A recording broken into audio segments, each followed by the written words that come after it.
Salut tout le monde, bienvenue à cette quatrième vidéo sur le jeu Andean Abyss publié par GMT Games en 2012. Dans cette vidéo, on va voir les win conditions des quatre factions et ce qu'on appelle les rondes de propagande, qui sont comme l'équivalent des victory checks dans les coins. Pour bien comprendre tout ça, il faut comprendre d'abord comment le deck est conçu au départ. Alors dans Andean Abyss, vous avez 76 cartes en tout, 4 cartes propagande qui sont identiques et 72 cartes événements qui sont toutes uniques. Alors, au début, quand on prépare le jeu, on met les 4 cartes propagande de côté. On brasse les 72 cartes événements. On va exclure 12 cartes complètement aléatoirement sans les regarder de ce deck-là. Vous allez vous retrouver avec 60 cartes. Vous allez faire 4 paquets de 15 cartes à partir de ces 60 cartes-là. Dans chacun des paquets de 15 cartes, vous allez venir mettre une carte propagande que vous aviez mis de côté au début, puis vous allez brasser. Donc, vous allez vous retrouver là, à cette étape-ci avec 4 paquets de 16 cartes qui contiennent chacun 15 événements et une carte propagande mêlée à travers ça. Normalement, vous mettez ces 4 paquets-là un par-dessus l'autre, ça vous donne 64 cartes au total et on part. Ce qui veut dire que oui, il pourrait y avoir une carte propagande sur le dessus du deck, comme ça pourrait prendre un méchant bout, comme ça pourrait prendre dans le fond 16 cartes avant que vous voyez votre première carte propagande. Ça, c'est la version un peu chaotique, la version que je préfère, qui est un peu mieux organisée, qui est officielle, qui est une variante dans le rulebook. C'est que dans le fond, la carte, dans chacun des decks de 16 cartes, la carte propagande est mélangée avec les 5 dernières cartes. Alors ça vous assure, entre autres en début de game, là, ça vous assure là, de jouer au moins là, 10, 12 cartes à peu près là, avant que vous ayez la chance de pogner une première carte propagande. Ça vous assure aussi que les cartes propagande sont distancées. Parce que l'autre affaire qui peut arriver dans le premier scénario, là, c'est que vous avez deux cartes propagande back-to-back. Ou deux cartes propagande séparées par un ou deux événements. Là, c'est un peu weird et bizarre. C'est plus chaotique, là, mais je préfère personnellement la version où les cartes propagande sont dans le fond de chacun des petits decks. Bon, ceci dit, choisissez l'option que vous voulez. Je ne suis pas là pour vous bosser dans votre gaming. Et dans les deux cas, vous allez avoir 64 cartes dans le deck avec 4 cartes propagande qui sont mêlées au travers de ça. C'est ce qu'il faut retenir. Parlons maintenant des win conditions. On les a déjà entrevues un petit peu, là, mais bon, le gouvernement gagne. Puis on va voir là, quand est-ce que ces win conditions-là sont enforcées. Là, vous aurez deviné que c'est avec les cartes propagande. Mais pour l'instant, on va focuser uniquement sur les win conditions. Alors, le gouvernement gagne si le support total en sa faveur est de 61 ou plus, tel qu'indiqué ici. On a déjà vu le support, mais là, ce qui est intéressant, c'est la combinaison du support avec la population. Alors, quand une ville ou un département est neutre, évidemment, il ne contribue rien au support. Quand une ville ou un département est à, je vais en prendre un qui est neutre, là, quand il devient passive support, il va contribuer une fois la valeur de sa population au support. Quand il est en active support, il est tellement en amour avec le gouvernement qu'il contribue deux fois la valeur de sa population au support. Alors, c'est ce qui fait qu'en mettant Antioquia Bolivar à active support, le gouvernement est passé de 50 à 54 de support. Alors, vous aurez deviné qu'il y a des places là, à ne pas perdre. Comme Bogota à 8 de population, là, si Bogota fait juste passer à passive support, ça vient de faire une drop de 8 de support pour le gouvernement. Quand même majeur. Donc ça, c'est pour le gouvernement. Le FARC va gagner si l'opposition totale au gouvernement plus son nombre de bases est à 26 ou plus. Alors, au début, le FARC a déjà quand même 6 bases en jeu, ça compte là-dedans. Puis il y a donc l'équivalent de 14 de valeur d'opposition au total. C'est pour ça qu'il commence à 20. Et l'opposition, c'est le même principe. Alors, si je prends cette place-là qui est neutre, je la mets en passive opposition, ça vient d'augmenter de 2 pour le FARC. Si je le mets en active opposition, au total, ça va avoir augmenté de 4 pour le FARC. Alors, FARC il est pas loin au début, là, ça va vite là, de prendre des endroits. Bon, toutes les villes, là, vous aurez vu là, que toutes les villes à part Cali est en amour avec le gouvernement. Sûrement une raison thématique pour ça. Donc, c'est un peu d'ouvrage. Là, tant qu'ils ne tombent pas du côté de l'opposition, c'est baisser le support de ces villes-là, ça nuit au gouvernement, mais ça n'avantage pas le FARC tout de suite. Pour que ça l'avantage le FARC, Il faut que le département ou la ville là, tombe vraiment dans une opposition quelconque passive pour une fois sa population ou active pour deux fois sa population. Maintenant, l'AUC, ben, c'est assez simple. Il faut que l'AUC ait plus de bases que le FARC. Alors, c'est un peu de l'ouvrage parce que l'AUC a accès à 6 bases au total, alors que le FARC a accès à 9. Alors, dans certains cas, c'est même impossible. Comme AUC, là, vous n'aurez pas juste à mettre vos propres bases sur le jeu, ce qui est déjà quand même beaucoup de travail, mais éventuellement, vous allez peut-être devoir essayer de nuire activement au FARC en éliminant certaines de ses bases. Alors, et c'est pour ça, comme je disais dans une autre vidéo, qu'ils ont ramené les bases du FARC ici là, pour qu'on soit à même de savoir, là, par exemple, si j'en retourne une coupe, qu'on soit à même de savoir, là, puis si je place une coupe de base de l'AUC, on voit clairement là, le combat de coq là, entre l'AUC et le FARC. Alors, là, si j'étais comme ça, l'AUC est dans une position gagnante en ce moment. Ils ont plus de bases sur le jeu que les FARC. Dans le cas des cartels, c'est la seule faction qui doit combiner, si on veut, deux éléments pour sa win condition. Alors, elle doit avoir plus que 10 bases sur le jeu et doit avoir plus que 40 ressources, dans le fond. 41 ressources ou plus. C'est un et. Alors, ils ont beau être riches, ils ont beau avoir 50 de ressources, ils ont juste 5 bases sur le jeu, ils ne gagnent pas. Alors, ils doivent vraiment avoir là, la combinaison, là, plus que 10 bases sur le jeu et plus que 40 ressources en poche. Maintenant, quand est-ce que c'est checké ces win conditions-là? Ben, c'est checké à un moment donné, vous allez piger des cartes. Bon, je vais faire ça là, une couple de fois, là, draw a card.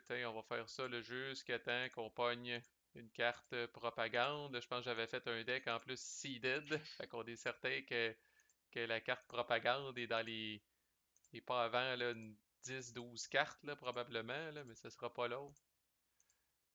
Elle arrive. There we go. Alors là, si j'arrive ici, ce n'est pas la propagande tout de suite.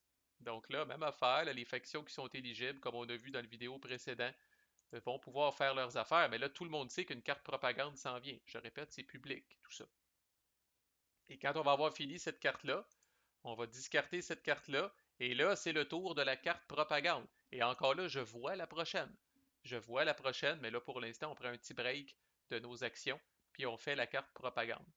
Et là, c'est classique de prendre ce marker-là et de suivre cette séquence-là ici à travers laquelle on va passer. Alors, d'abord, la toute première chose qu'on fait, c'est le check de victoire. Alors, y a-t-il une faction qui a atteint sa win condition? Si une seule faction a atteint sa win condition, bingo, le vainqueur est déclaré instantanément. S'il y a plus qu'une faction qui a atteint sa win condition, ben là, essentiellement, on va regarder euh, quelle faction a atteint sa win condition là, par la plus grosse quantité. Fait que je vous donne un exemple. Si le gouvernement est à 63 de total support, ben, si on fait 63 moins 60, là, il est 3 de plus par rapport là, à sa win condition. À l'inverse, si le FARC était à 27, il a aussi atteint sa win condition, mais il est seulement, mettons, à 2 ou plus. Là. Fait qu'il y a tout un calcul. Je me rappelle pas si ça c'est écrit sur le Player Aid. Non, c'est juste écrit dans les règles, là, mais si je m'en vais dans les règles, là, vous allez voir, zoomer un petit peu là, pour vous.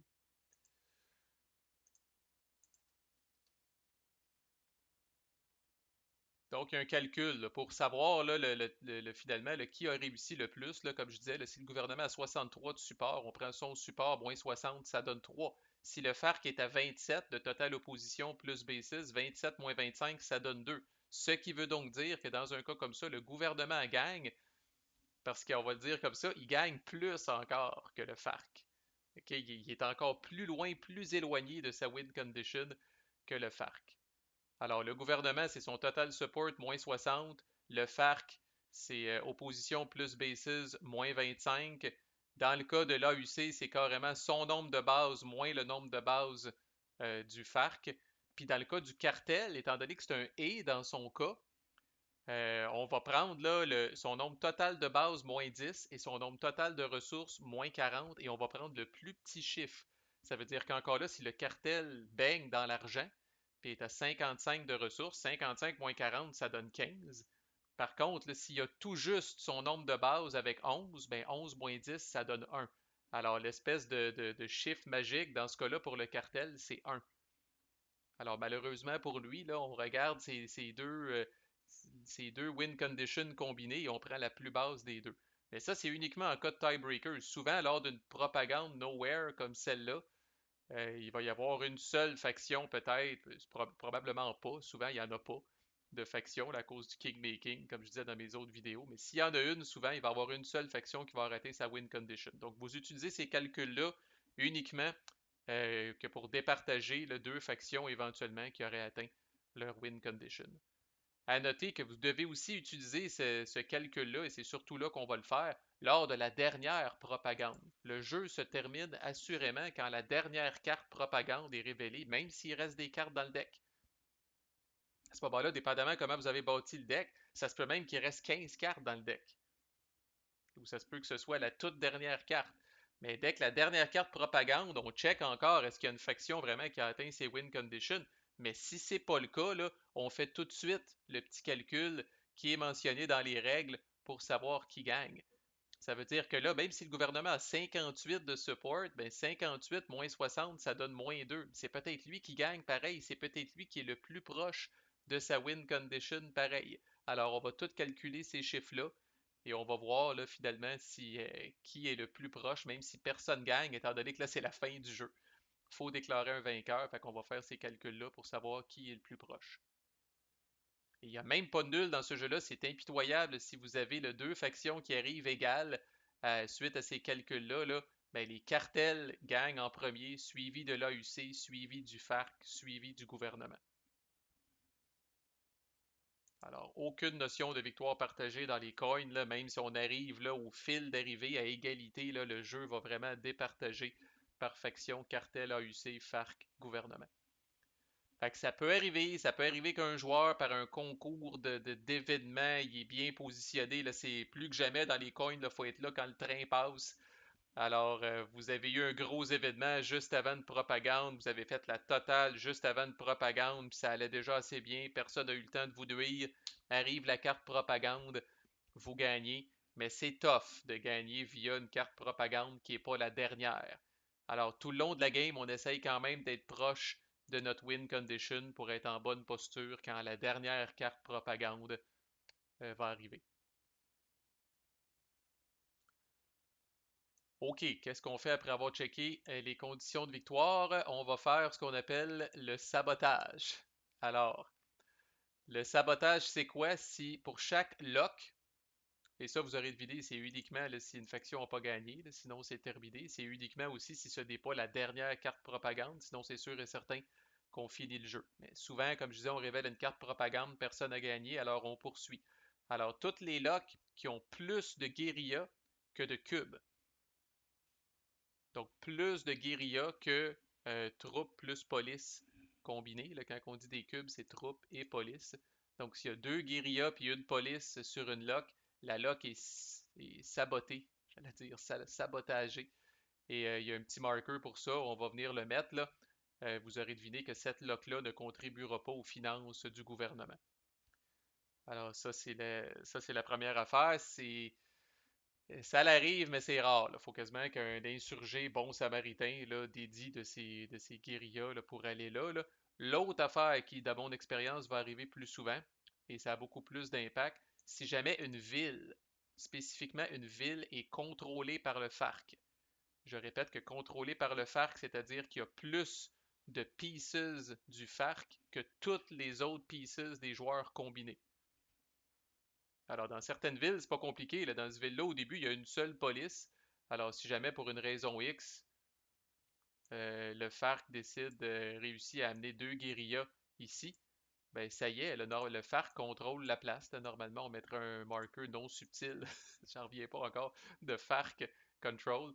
Le FARC contrôle la place. Si des villes sont sous contrôle FARC, quand on arrive à cette étape-là ici de la phase propagande, toutes les locks adjacentes à cette ville-là sont sabotées. Alors, celle-là serait sabotée, celle-là serait sabotée. Alors, dans certains cas, bon, c'est rare, très rare, ça arrive à Bogota, mais quand même, si ça arrivait à Bogota, là, vous avez l'équivalent 2, 4, 6, 7. Vous avez l'équivalent là, de 7 de valeurs économiques de lock qui sont sabotées, là. Même Cucuta, qui est en apparence QQ, comme ville, quand même adjacente à deux gros pipelines, ce serait l'équivalent là, de 6 de valeurs économiques de lock qui seraient sabotées. Alors, on fait ça d'abord, vous aurez deviné, avant de faire la paye des ressources. Alors, la paye des ressources qui survient après le sabotage. Alors, le gouvernement gagne autant de ressources que le nombre, la valeur des locks qui ne sont pas sabotés. Et pour vous épargner ces calculs-là, je répète, il y a 30 de valeur économique de locks au total. Alors, si vous avez juste ces deux-là qui sont sabotés, ils valent 4 au total. 30 moins 4, ça donne 26. Le gouvernement gagnerait 26 ressources à ce moment-là. C'est souvent plus facile que de compter toutes les locks qui sont corrects, puis d'essayer de les additionner, puis de s'assurer qu'on n'a pas banqué, là. Généralement, il va y avoir moins de locks sabotés que de locks en bon état, là. Donc, le gouvernement gagne ça en fric, plus la valeur du marqueur de aid, l'aide internationale qui arrive dans ses poches. Sauf, faut bien qu'il y ait du chrome, c'est quand même un jeu historique, sauf si c'est M. Semper, le El Presidente. Alors, c'est écrit ici, là, Resources, no aid. Alors, au début de la game, c'est lui qui est président. Alors, à la première phase de propagande, là, assurément, le gouvernement ne reçoit pas d'aide internationale. Je ne sais pas si lui avait coupé les ponts avec le monde. Mais bref, à l'issue de la première carte propagande, le gouvernement va uniquement faire les locks en ressources. Il ne peut pas toucher au aid. On va voir là, dans bientôt, là, le président va changer. Là. Prenez votre mal en patience. Semper va perdre les élections.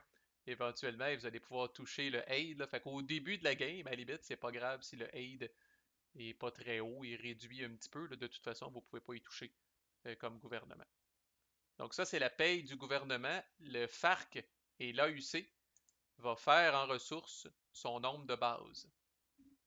Alors dans ce cas-là, le FARC gagnerait 4 ressources, l'AUC gagnerait 5 ressources. Dans le cas des cartels, c'est 3 fois le nombre de bases. Alors, dans un cas comme ça, les cartels feraient 15 ressources. Alors, vous aurez deviné que les cartels sont riches. Sont riches, mais c'est aussi, ça fait partie de leurs conditions de victoire. Il ne faut pas qu'ils dépensent tout leur argent. Là, ils vont devoir éventuellement avoir 41 ressources en poche. Puis je répète qu'ils partent à 10. Fait qu'ils en ont besoin. Ensuite, on va y revenir un petit peu dans quand on va parler des différentes opérations de chaque faction, là. Mais il est possible à cette étape que certaines guérillas aient des shipments de drogue en dessous là, de la guérilla, là. Si c'est le cas, à ce moment-là, le joueur en question, là, dans ce cas-là, le joueur du FARC, décide de dépenser le shipment soit pour gagner 6 ressources de plus ou pour placer une base à l'endroit où se trouve le shipment. Dans ce cas-là, je répète, il n'y aurait pas l'option de placer une base parce qu'il y en a déjà deux. C'est la limite dans une space. Alors, il cacherait, entre guillemets, le shipment pour 6 ressources. Mais si le shipment avait été ici, en dessous d'une guérilla du FARC, ben là, il y aurait eu l'option de gagner 6 ressources ou de venir placer une de ses bases à cet endroit-là. Et ça arrive après la paye de ressources, donc le FARC ne fera pas une ressource de plus à cause de cette base-là. Il y a déjà eu cette paye-là. Ensuite, c'est le moment pour le gouvernement et pour le FARC d'aider un petit peu leur win condition. Alors, le gouvernement peut faire ce qu'on appelle des civic actions. Il y a 3 conditions pour que le gouvernement puisse faire des civic actions dans des spaces. Il doit avoir au moins une troupe dans la space, il doit avoir au moins une police dans la space, et il doit contrôler la space.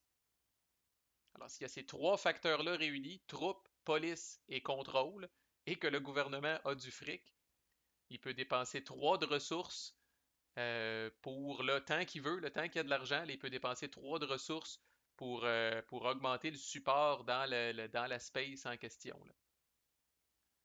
Fait que par exemple, dans un cas comme ça, 3 troupes, une police, il y a une base du cartel, une guérilla du cartel, le gouvernement contrôle cette space-là, le gouvernement a des troupes, le gouvernement a de la police, on arriverait à ce moment-là, à cette étape-là là, de la phase propagande, le gouvernement pourrait dépenser 3 ressources pour d'abord l'amener à passive support et 3 autres ressources pour l'amener à active support. Alors, c'est 3 ressources de la shot. Alors, c'est tant qu'il est capable de payer. Et s'il y a des marqueurs de terreur, on va voir c'est quoi là, dans les. On va voir là, comment les insurgés peuvent mettre de la terreur dans la place. Là.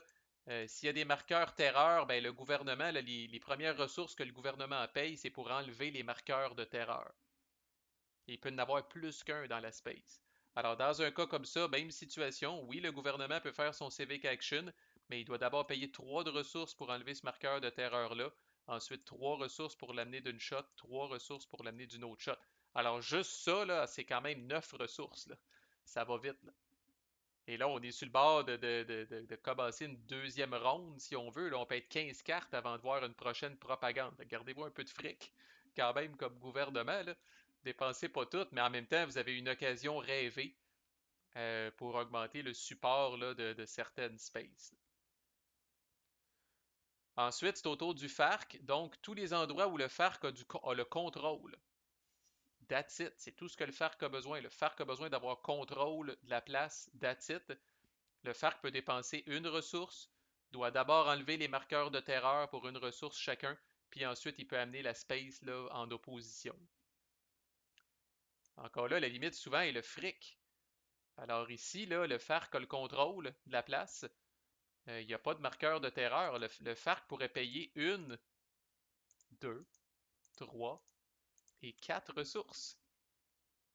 Ça a l'air pas gros, mais je rappelle que les insurgés ont moins de fric là, que le gouvernement. Là. Ça va se tenir autour de 10-15 ressources. Fait que 4 ressources, c'est quand même beaucoup. Et là, le FARC vient sérieusement de nuire au gouvernement et vient sérieusement de s'aider. Par exemple, en faisant ça, c'est ce qu'on appelle l'agitation. Donc, on est rendu ici, le Civic Action, on l'a vu, c'est le gouvernement qui fait ça. L'agitation, c'est le FARC qui fait ça. Ensuite, c'est les élections.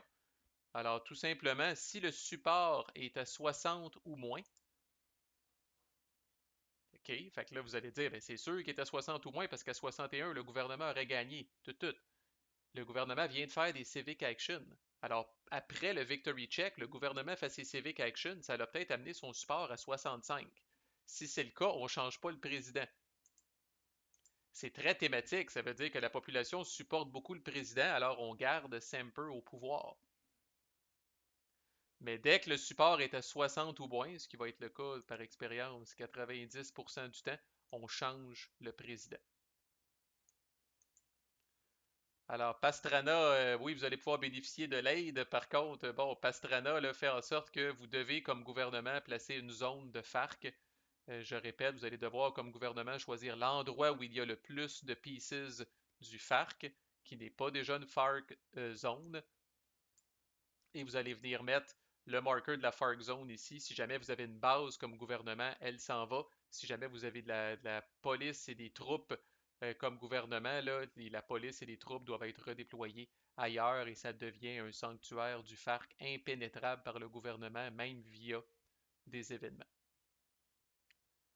Ceci dit, gardez espoir, à un moment donné, Uribe, dont j'avais entendu le nom avant de jouer au jeu quand même, quand on arrive à Uribe ici, là, lors d'une prochaine propagande, lors des élections, si Uribe devient El Presidente, vous enlevez toutes les FARC zones du jeu.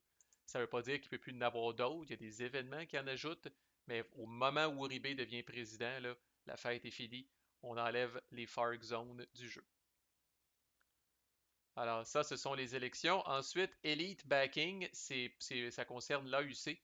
Alors, l'AUC peut faire une opération de rally. On va voir là, quand on va regarder en détail ce que l'AUC peut faire. C'est essentiellement de recruter des guérillas ou des bases.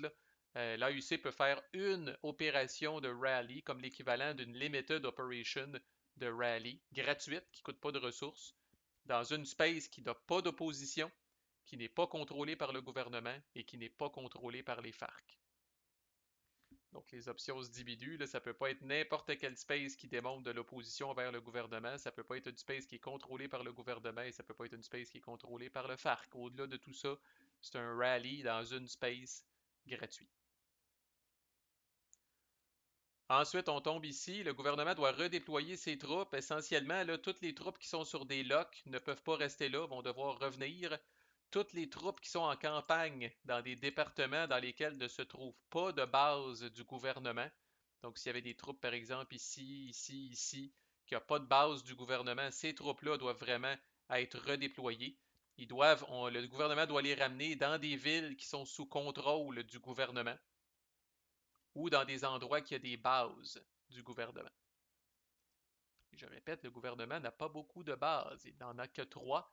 Alors vous allez essayer autant que possible de les mettre en campagne pour essayer de garder vos troupes en campagne le plus possible, parce que les villes, généralement, tant que vous les contrôlez, vous êtes toujours capable de rapatrier des troupes ici. Si jamais vous êtes tellement dans la boîte comme gouvernement là, que vous avez aucune space valide, genre vous avez aucune base sur le jeu, toutes les villes ne sont pas contrôlées par vous. J'ai jamais vu ça, honnêtement, là. Ils ont été obligés de le mettre dans les règles au cas où, là. À ce moment-là, vous pouvez toujours décider de ramener les troupes à Bogota. Bogota, l'ultime sanctuaire du gouvernement, là, même si Bogota est contrôlé par les FARC, toutes les autres villes sont contrôlées par les FARC. Vous n'avez pas de base nulle part. Ben, coudonc, vous ramenez vos troupes à Bogota. Donc ça, c'est obligatoire. Les troupes qui sont en campagne, pas de base, qui sont sur des locks, c'est obligatoire. Vous devez les ramener dans ces endroits-là. Ensuite, une fois que c'est fait, vous pouvez quand même choisir, même des troupes, par exemple, qui seraient ici. Ils ont le droit de rester ici parce qu'il y a une base. Ben, vous pourriez quand même décider de les redéployer comme gouvernement puis de les amener dans des villes ou dans d'autres endroits où est-ce que le gouvernement a une base. Ensuite, c'est optionnel, vous pouvez déployer là, autant de police que vous voulez sur des locks, en prévision de protéger ces locks-là pour la prochaine ronde, si on veut. Donc, vous pouvez redéployer des polices sur des locks ou dans des endroits qui sont contrôlés par le gouvernement.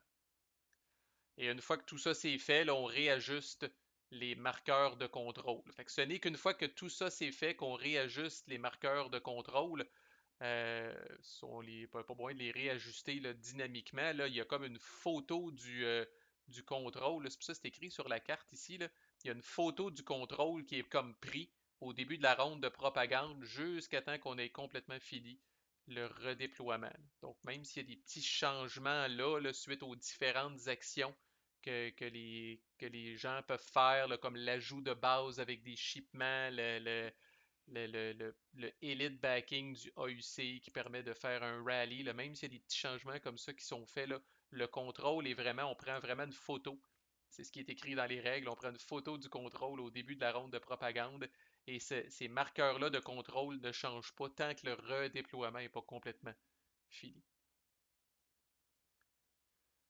Et après, ben, il nous reste un petit peu de clean-up. Tout le monde redevient éligible. Donc, même là, c'est là que vous pouvez faire du back-to-back. Même les factions, là, supposons, c'est peut-être le gouvernement a peut-être déjà joué sur la carte précédente, juste avant la propagande. Alors, normalement, il serait inéligible, pardon. Mais à la fin de la phase propagande, on reset tout ça, toutes les factions demeurent éligibles. Alors, vous êtes vraiment chanceux quand vous avez eu l'occasion de jouer sur la dernière carte avant la propagande et que vous êtes parmi les premières factions sur la prochaine carte après la propagande. C'est très intéressant parce que vous allez comme faire du back-to-back, ce qui est très difficile à faire normalement dans un coin. Mais ça, c'est peut-être une occasion qu'on peut le faire. Alors, tout le monde redevient éligible. On enlève tous les marqueurs de terreur, tous les marqueurs de sabotage qui restent sur le jeu. On discarte s'il y en avait en jeu là, les espèces de momentum d'insurgents ici, là, qui, je le répète, là, on va le voir quand on va faire la revue des cartes, mais sont des bonus qui persistent pour les insurgés jusqu'à temps qu'on pogne la prochaine carte propagande. Donc c'est à cette étape-là, peut-être que l'AUC avait une habilité spéciale qui était en jeu depuis la dernière propagande. Alors là, c'est fini. Nouvelle propagande vient d'arriver. On discarte cette carte-là. Les capabilities du gouvernement durent toute la game. Les trucs ici de momentum d'insurgés ne durent que le temps d'une propagande. Ensuite, toutes les guérillas sont flippées underground. Généralement, il va y avoir beaucoup de guérillas actives quand on arrive au début d'une phase propagande. Alors là, on les remet toutes, on les reflippe toutes du côté underground, prêtes à faire du trouble encore. Et ce n'est que là que nous allons vraiment discarter la carte de propagande et que nous allons révéler la prochaine. Et là, étant donné que tout le monde est éligible, dans un cas comme ça, le gouvernement est le premier à parler, suivi du cartel. Et on repart comme ça en se posant la question où est la prochaine carte propagande. On ne le sait pas trop. Là. On le sait déjà un petit peu plus si on a utilisé la version là, où la carte propagande est dans le bas de chacun des decks, là. Mais sinon, la carte propagande pourrait suivre tout de suite après Black Hawks, là. Fait que, ceci dit, le jeu a quand même prévu, bon, pour pas que ce soit trop débile, si jamais vous avez deux cartes propagande vraiment consécutives, là, vraiment une après l'autre, là, la deuxième carte propagande est complètement ignorée. À moins que ce soit la dernière. Où là, le jeu, faut bien qu'il se finisse. À moins que ce soit la dernière, là, on va vraiment faire le victory check final. Mais sinon, là, supposons que votre première carte propagande puis votre deuxième sont collés dans le deck et sont back-to-back. On va faire la première carte propagande au complet, mais la deuxième carte propagande, on va carrément la défausser. Il n'y a pas de ressource qui est donnée. Alors, il faut considérer là, que vous allez avoir une paye de moins comme faction. Là. Et si vous avez deux cartes propagande de coller, là, dépendamment comment le deck est fait, là, ça se peut que vous ayez 20, 25, 30 cartes avant la prochaine carte propagande. Alors faites attention, chérissez votre argent parce que vous devez toffer un méchant bout avec ce que vous avez, un méchant bout avant la prochaine paye. Mais dès qu'il y a une carte événement entre deux cartes propagande, c'est correct. Alors là, on pourrait, après War Tax, j'aurais pu révéler une autre carte propagande, puis ça aurait été correct. Fait qu'imaginez, il n'y a que le gouvernement probablement, puis le cartel qui vont prendre action. Puis tout de suite après, on referait une autre propagande avec une autre paye, un autre check de win condition, puis tout ça. Sauf qu'après ça, on serait un méchant bout avant de voir la prochaine carte propagande. Alors, il y a pas mal de stock. Les règles vous guident bien à travers toutes ces étapes-là. Là, puis souvent, justement, là, quand on arrive à une phase propagande, oh, là, ok, à tout le monde, puis là, on fait les choses dans l'ordre et la discipline. Là, fait que commençons par checker la victoire. Après ça, checkons le sabotage, puis tout ça. Fait que ça, ici, ça vous aide. Ce qu'il y avait sur la carte propagande vous aide. Évidemment, au début, là, vous allez probablement suivre là, les règles à la lettre. C'est très procédural pour s'assurer de rien oublier. Là, mais ça l'aide de savoir ce qui se passe dans une phase propagande. Que le sabotage arrive avant les ressources, que le gouvernement a la possibilité d'augmenter le support, le FARC a la possibilité d'augmenter l'opposition, l'AUC peut se créer une base s'il est chanceux ou rallier des guérillas, on change le président, c'est toutes des choses qui sont importantes à savoir.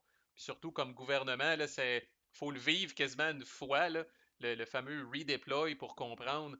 Oh, OK, tu sais, peut-être vous avez fait une grosse offensive puis vous avez amené 8 troupes ici, mais si vous avez 8 troupes ici puis qu'il n'y a pas de base du gouvernement, quand vous allez arriver au redeploy, ces troupes-là s'en vont, là.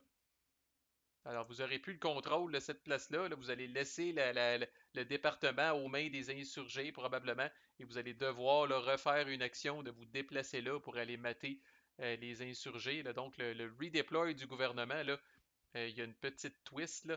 Mais comme je dis, là, gardez en tête que les troupes ne peuvent jamais rester sur des locks ou en campagne quand il n'y a pas de base. Avec ça, déjà là, vous êtes pas pire. La police est beaucoup plus locale, peut rester, elle, n'importe où.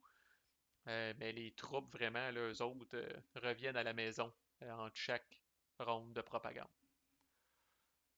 Alright, this is it. Alors, manquez pas les prochaines vidéos parce que là, on va se mettre le nez dans les player aids. Fait qu'on va regarder en détail. On va commencer, je pense, avec le gouvernement, les actions du gouvernement, puis on va passer après aux insurgés là, pour que vous voyez tout le catalogue d'actions que les différentes factions peuvent faire là, pour aider leur cause. À plus!